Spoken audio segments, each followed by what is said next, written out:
باپ اور بیٹے اور روح القدس کے نام میں آمین۔ ہم ان کے ساتھ ایسا سلوک کریں کہ یہ اور نہ بڑھیں۔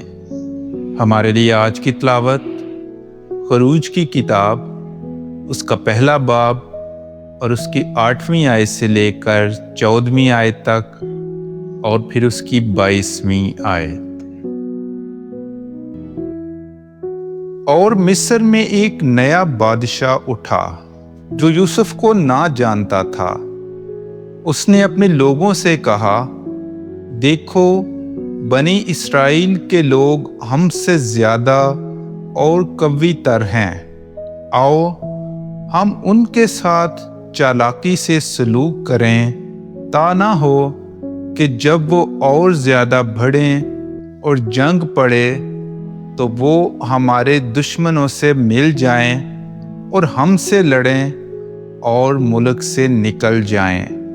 اس لیے انہوں نے ان پر کاموں کے عامل مقرر کیے تاکہ انہیں سخت کاموں کے بوجھوں سے ستائیں، اور انہوں نے فرعون کے لیے ذخیرہ کے شہر فتوم اور رمسیس بنائے، لیکن انہوں نے جتنا انہیں دکھ دیا وہ زیادہ تر بڑھتے اور فراوان ہوتے گئے، حتیٰ کہ وہ بنی اسرائیل سے ڈرنے لگے، اور مصریوں نے بنی اسرائیل سے خدمت لینے میں سختی کی، اور انہوں نے ان سے سخت محنت سے گارا اور اینٹ بنوا کر اور کھیت میں ہر قسم کی خدمت لے کر ان کی زندگی تلخ کی۔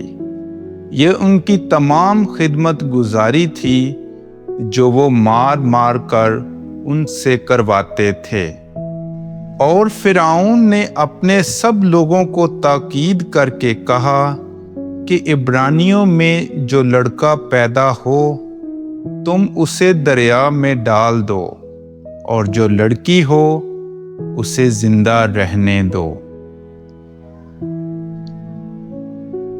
پاک کلام کے پڑھے اور سنے جانے پر خدا کی برکت ہو۔